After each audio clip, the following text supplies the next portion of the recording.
Hey guys, this is Mike coming at you today with a big multi-trade here. This came in from about 2 or 3, 4 people, something like that, right? At least. At least. So this is over the past, last night and this morning trade. So let's start on this end with Lethal Enforcers over here for the Sega CD. It comes with a gun. That's a little unusual. We don't ever get those traded in anymore. Got a nice, is it Ori or Hori? Honestly, I don't know. Ori. It's a Ori Street Fighter little mini joystick. Is pretty cool. We got a couple of games in the box there, 3 games. We always had, me and Oz used to have this discussion. What is a couple?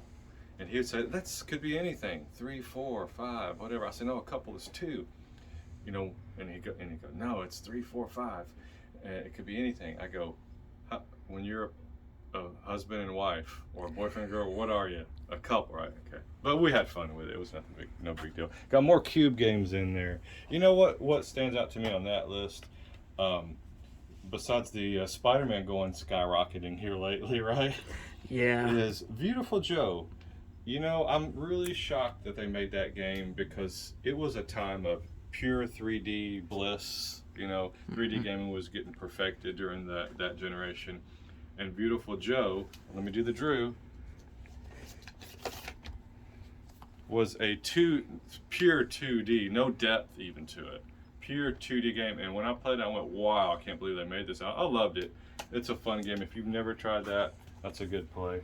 Mm-hmm. What did you think of Beautiful Joe? Were you surprised? I really enjoyed it. It is a Kamiya game, so the guy who did Bayonetta and Devil May Cry. That's why it's so fast. Exactly. Okay, I got Yeah, you. so gameplay's really good on that one. We got some nice boxed Genesis game. Yep. All right, you know what? This is funny that I accidentally put Eternal Champions, or was it an accident, and Street Fighter together because back when these came out, okay, everything was trying to be a Street Fighter killer, right? When it came out.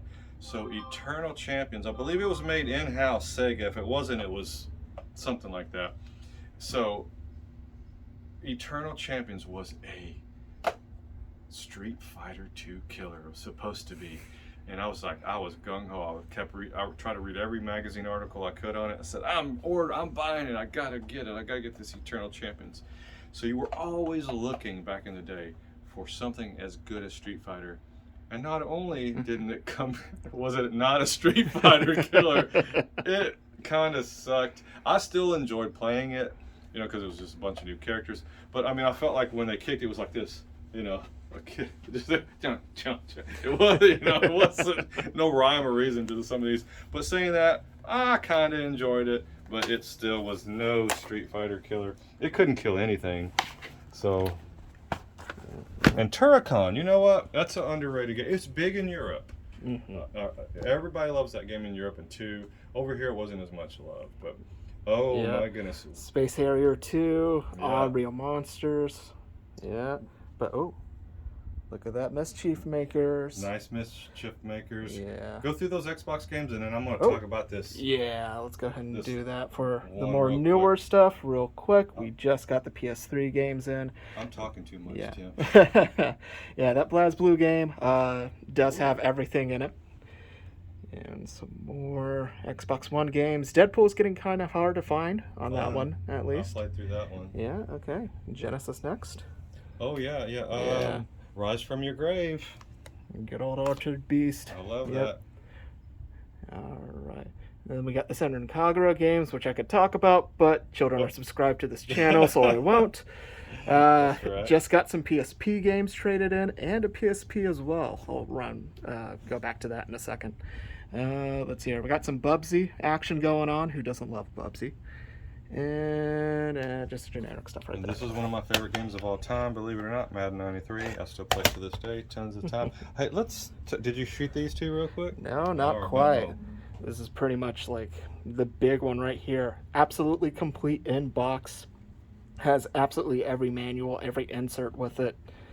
And this, what were you telling me Fantastic. about this box? Yeah, so this one's a little bit different. It's more like holographic a little bit, and it's a first print run for Oracle of Ages. Awesome. Yeah. Let's talk about E.T. Let me get this dirt off of it from the big dig. Man, this thing's it's smashed. It's got dirt all over it. It was in that landfill with all the other. We got it out. No, it wasn't. So this, it looks like it has a KB sticker on it. Might have been original. Let me talk to you guys about something real quick. Okay, the crash, right?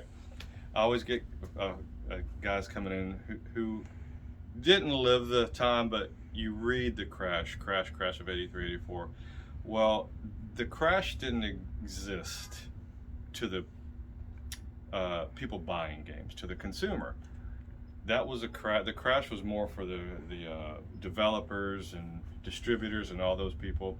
And you didn't know you were going through a crash back then in 83, 84. There was no front page of news, video game market crashes. That really wasn't there. What the crash truly meant in 83, 84 was you could go down to your Eckerd drugstores. That was the big drugstore back then before CVS, and Walgreens was around, I believe, or I think. But it was Eckerd Drugs was everywhere. And we had one here in Friendswood, over where Stefano's pizza place is. And you could walk into an Eckerd drugstore and buy a brand new Atari 2600 game for $5. And it's like Airlock. Let me run over here. I gotta show you this one. I think it was called Airlock or like this Bermuda Triangle, right? These, especially these silver games, you could get that brand new for $5 at Eckerd Drugs. That was the crash, because even though like Activision slowed down on their games, Atari kind of slowed down on their games, the spread of new games, it took a while to get across the country. So you might be buying a 3-year-old title and you didn't know it. That was the first time I saw Superman was in 82. And it had been out for 3 years.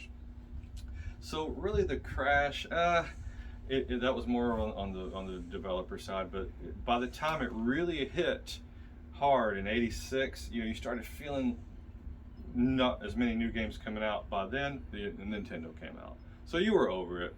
But saying that, this started the crash, I guess, if you want to say that. This one in Pac-Man. Oh, absolutely. But, that was long-winded there. Sorry about that, guys. So, I should probably just do a whole nother video on that. So yeah, absolutely. Part 2 coming soon, probably. Yeah.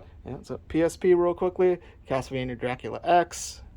No box for that one, though. But we got some cool 3DS games, Monster Hunter Stories, and a Japanese version of Diamond and Pearl. Ooh, Japanese. Yeah. Oh, yeah, that's nice. Just see what the cover looks like on those.